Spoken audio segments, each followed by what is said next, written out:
Then mga legs, meron tayo rito Yamaha Aerox na V3. Ito yung SP model. So bago natin isara yung cover, video muna natin. Pakita ko lang yung mga relay, ang relay bracket. Saan nakatunog ito? Ayun, parang pang ADP ito Yan, dito na tinumilyo. Tapos yung naka-bracket yan na yan. Stainless bracket yan na naka-powder coat. Ito yung isa. Compact na compact Tapos yung wiring yan, walang electrical tape, no cutting, no splicing, no electrical tape. Wala kaming splice dito. Nakataya puro naka-shrinkable tube. Naka-relay socket. Dalawa sa MDL, isa sa busina. Tapos yung bracket, siyempre by Nelson leg din yan. Stainless na powder coated. Nakatunog yan sa chassis kaya matibay. Ang kinapin nating ilaw dito, ito. Itong pala to. Dala yan ni Sir.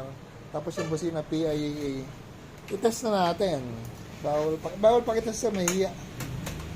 Bago lang tong SP na to. Brand ito.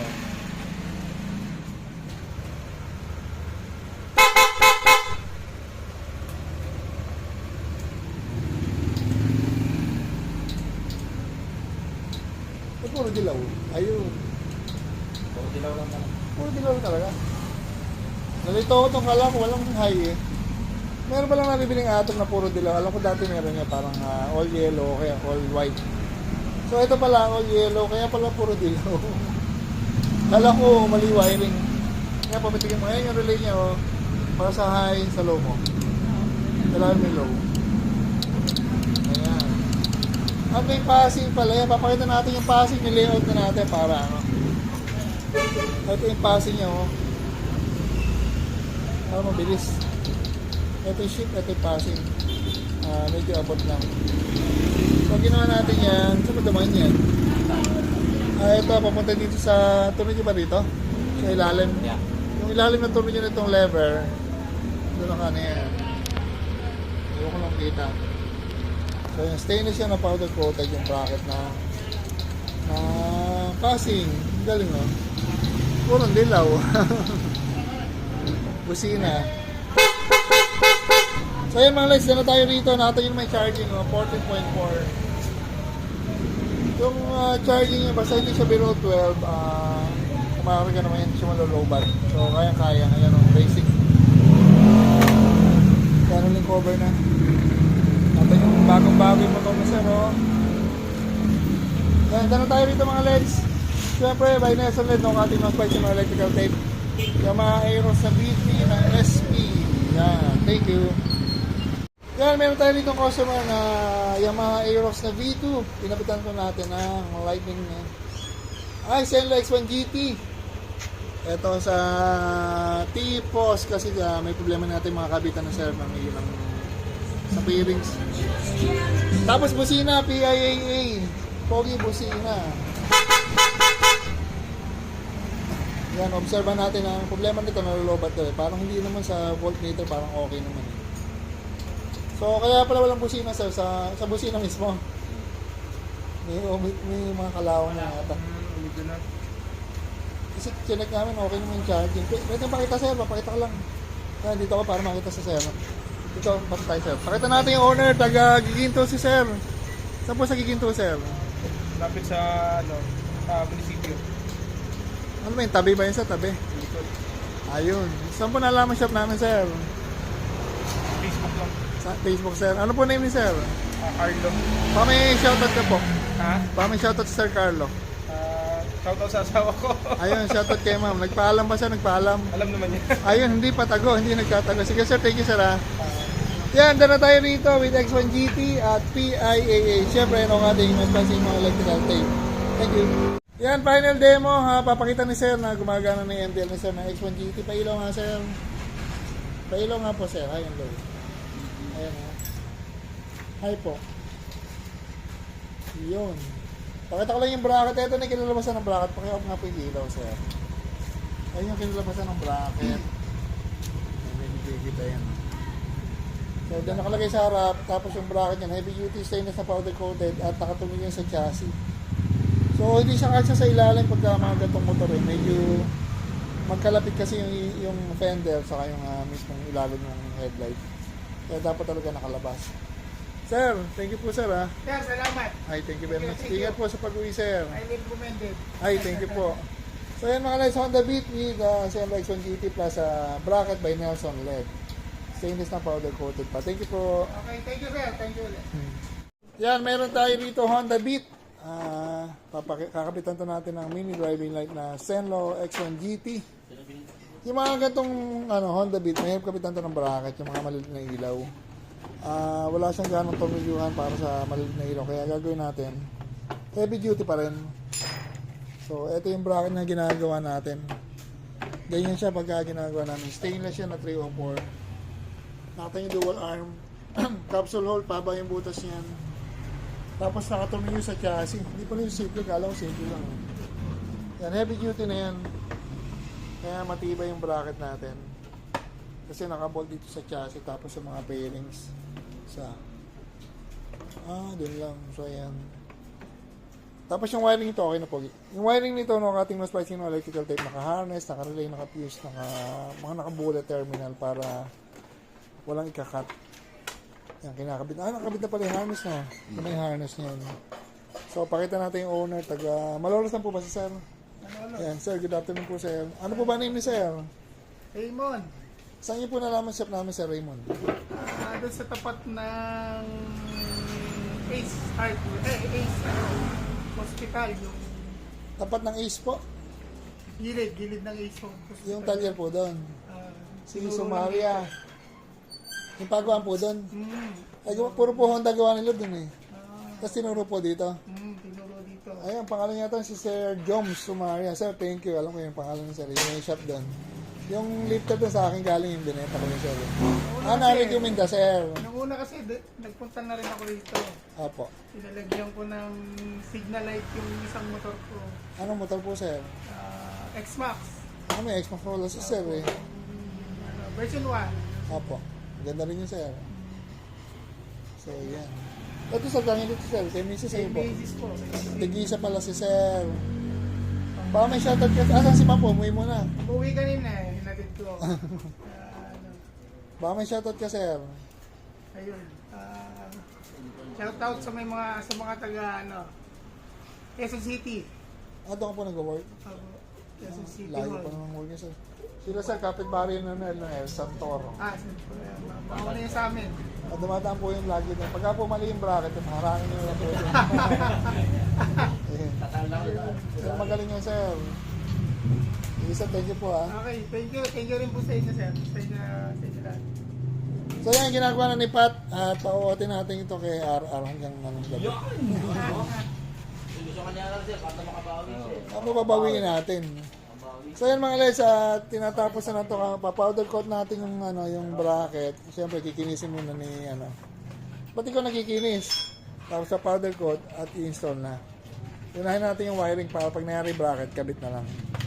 Yan mga guys, thank you. Yan mga guys, ito na ginagawa natin Kimco AK na 550 standard. Dano tayo? Pailawin na natin yan. Pat, pailawin na.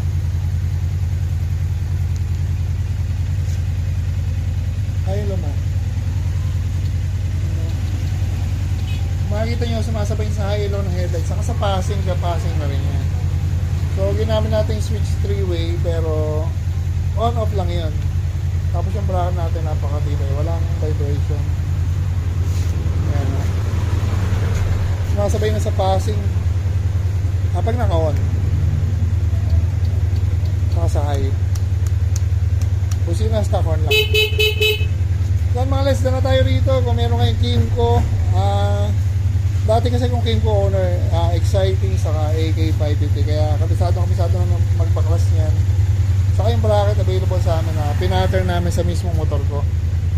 Yan mga les, na tayo rito. Thank you.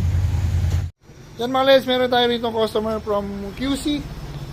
Ito, Kimco AK550. So, bago pa siya, oh. Kakapitan to natin ang Lightning Senlo na 100 watts. Ito. With 1 year warranty.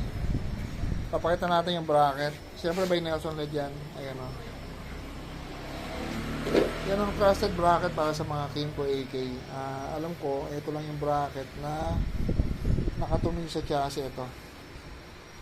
Itong flat bar na to, pababa yan, nakadugtong dito yan sa main bracket natin. Kaya yung bracket natin, 2 piraso. Tapos dual arm, capsule hole. Pwede yan, maski malaking mga ilaw na gold gunner, kasi dyan. Tapos 3 o 4 stainless na naka-powder coat. Tapos TIG welded na rin. At maganda pa rito, yung wiring nito, ay dito. Wala kami kakat, as in walang cut talaga. Ano ba advantage nung walang cutting? Pagka nagka-problema yung motor nyo, for example sa electrical, na hindi connected dun sa hindi related dun sa ginawa namin, pwede nyo patanggal yung wiring, lahat wiring yung ilaw, tapos back to stock siya, wala siyang makikita na may kinabit dati kasi nga wala siyang sinakat na wire. So hindi isipin na kasa na nagkabit kayo before ng ilaw, kaya under warranty pa rin yan. Kailangan lang patanggal yung naka-install. So matatanggal natin yan ang back to stock talaga. Yung wiring natin, ating mga splicing electrical tape, tapos naka-relay, naka-fuse, at mga naka-bullet terminal. So kaya safe yan kasi may fuse sa relay. Tapos ito switch yan. 3-way switch lang, naka-on sa taas, on din sa baba. Tapos pag naka-on, dito na kayo magko-control ng high and low ng MDL, saka passing, masasabay na sa headlight. Pero pag naka-off, headlight pa rin ng gana nito, ha? Hindi sumasabay yung MDL. Kaya may switch pa rin para sa MDL. So, yun. Finish pa ng motor ni sir, oh. First time customer, nakatala ni sir sa YouTube. Nagyaya na si sir, eh. Shy type. So, yan. Babalikan natin sa pande-demo na natin. Team ko AK550 na standard. Thank you. Yan mga guys, meron tayo rito motor na Yamaha NMAX na V3 at ito yung turbo. Ang ginamit natin dito, Senlo X3 saka Bosch Europa na may selector. So papatumigin natin yung Bosch Europa. Yung Bosch Europa namin naka-bracket, 2 pirasong bracket na horn bracket para matibay yung kabit. Nakatulong sa metal part ng motor. Pupusin na pogi. Yan, gumagana yung stock horn sa Bosch Europa. Tapos ito yung X3 natin, nakalagay sa T-post. Saktong-sakto lang. Ang iksi kasi ng mukha ng NMAX V3, pero hindi siya tumatama. Tapos yung wiring niya, ang ating mga splicing electrical tape. At yun, dala tayo rito. So yung owner nito from Aerox B1, tapos ito bago na sila. Dito pa rin kapagawa. Suki na sa taga Paumbong. Yan, thank you po. Yan mga guys, meron tayo rito Suzuki Jimny na 5-door. Ayan o, bago lang to. Si sir kausap ko isang araw, gusto niya magpalagay ng busina. May dala siyang busina, ito Blue Punk. Tama pa pronunciation ko na Velocity Power. Para siyang Europa na mas slim, mas magaan. Pero yung tunog niya, Bosch Europa rin. Pag nagkakapit kami ng busina, meron kaming horn bracket. Ito, nakatornilyo rito, saka dito. Ayan o, stainless yun na powder coated. Tapos may patayo, ayan o. Same sa kabila. So hindi namin tinatanggal to, sa iba kasi kinakalas to, tinatanggal to plastic na to, binabawasan. So papangit. So pabusin na natin guys,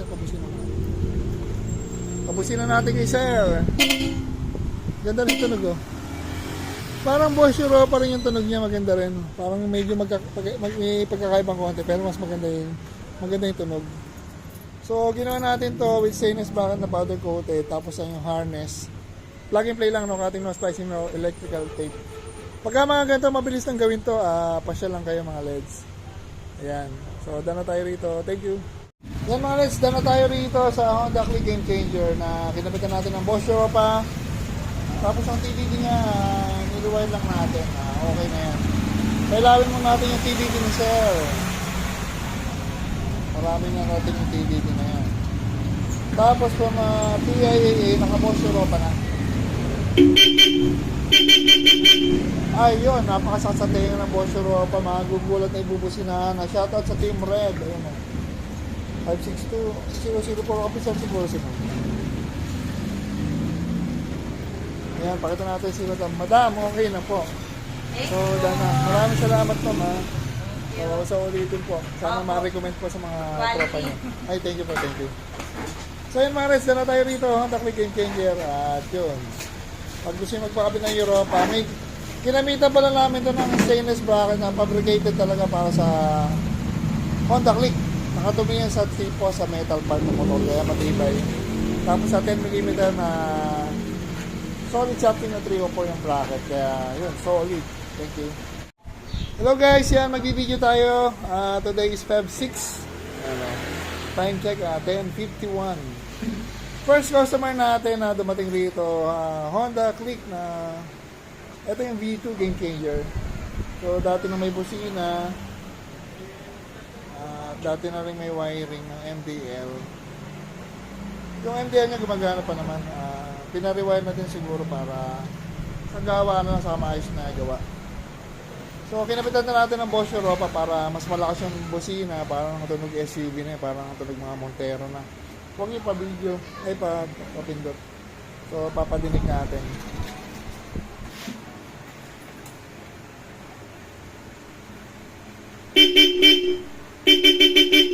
Yan, okay na. So gumagana na yung Bosch Europa, tapos yung wiring nito sa MDL gumagana na din.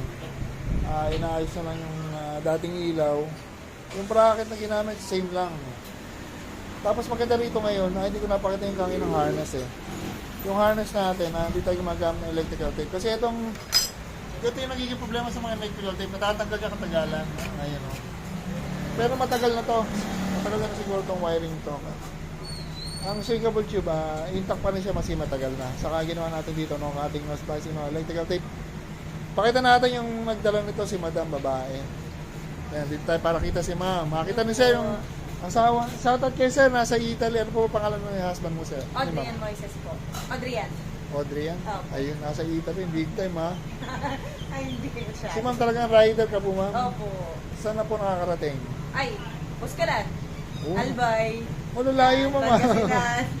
Sino kasama mo, Ma'am? Ang group? Grupo po. Official Honda Click Red. Bulacan chapter po. Ano nga po name mo? Zoe po. Zoe. Joey. Ano po ang group niyo? Official Honda Click Team Red page. Ayun, Team Red. Puro red yan, oh. Puro red po. Ang galing. Attend po kami ng Honda Convention bukas. Saan po yan? Sa The 10th Alabang. Lahat ng Honda, nandun kami lahat. Ayun, lahat ng Honda na scooter. Opo. Scooter lang. Hindi, basta Honda po na motor yan. Ayun, naka-Honda lang kayo. Hindi ako nakasama sa mga ganyan, eh. Baka may Bukas shoutout po ka, yun. Ma'am. Shoutout po sa official Honda Click Team Red PH, Bulacan chapter. Ayan, pati rin sa other chapter namin. Kita-kits bukas sa The 10th Alabang. Honda Convention. Si husband. Ay, babe, tulog ka lang dyan. Hindi pa kami tapos. Sir, nagmumotor din po si Sir. Hmm? Nagmumotor din si Sir. Pag umuwi po siya dito sa Pinas. Pero doon po, scooter ang gamit niya. Galing naman. Electric scooter ang gamit niya doon eh. Mga e-bike. Yun po ang doon talaga eh. Kayo, Ma'am, ba't di ka nag-Italy, Ma'am? Ba't di ka nag-Italy? Nako, matagal pa tayo. Sige, Ma'am. Nag-enjoy pa sa Pinas eh. Ayun. So, Ma'am, thank you po, ha. Thank you po. So, ito ang motor ni Madam, ni-rewire natin. Kinamitan natin ng Bosch Europa. Sa kanyang ilaw, same lang. Bracket, same lang. Nabago lang yung harness. Kanina, ayaw na tumunog yung busina. Sabi ni Pat, yung installer natin. Parang yung busina talaga may problema. Ayan. Copy. Psst. Copy. Ayan. Tutuloy natin yung video mamaya pagka na tayo rito. Manage, meron tayo rito ang customer, Team Pro Exciting VS400. So si Sir, nagpakabit ng cellphone holder, dalawang klase, papakita ko na rin. Ito yung isa, ito yung pang cellphone lang. Tapos may hook yung gamit niya, may sabitan. Pwede sabitan ng ulam, saka cellphone. Tapos ito, pwede kayo maglagay ng quad lock sa mga camera or yung navigator, pwede dyan. Yung navigation niya, yung monitor. So yan, ito 1.5 lang, ito 2K, mga bolt-on lang yan. So pwede sa cellphone, ito yung pang gadget. Pakita natin si Sir. Sir! Quality. Thank you, Sir. Ano mong name ni Sir? Christian Pahardo from Pandi. Si Sir Christian Pardo from Pandi, Bulacan. Parang sa amin ka man pakabit ng ilaw, Sir. Ano po? O hindi? Sa Caloocan pa eh. Pero Alam ko na yan. hindi ko na alam. Okay lang yun, Sir. So, ayan, yung ilaw natin, parang bracket namin to. Ayan, o. Bracket namin yan. Saan mo po nalaman shop namin, Sir? Sa Facebook page. Nakita mo lang po, Sir. Wala. Si Si Sir plan yata mag Philippine Loop kaya po may mga pinakabit na bracket na sir. Kailan po ba yan sir? Wala pang exacto date. Sir, good luck sir. Ingat po sa Philippine Loop. Thank you very much po. Baka may shoutout ka sir. Shoutout sir. Shout out kay Boss A. Marami na tayo mag-Philippine Loop. Ayun. Enjoy. Ingat po. Ayan, maraming salamat. King Exciting VS from Pandi, Bulacan. Thank you. Lon!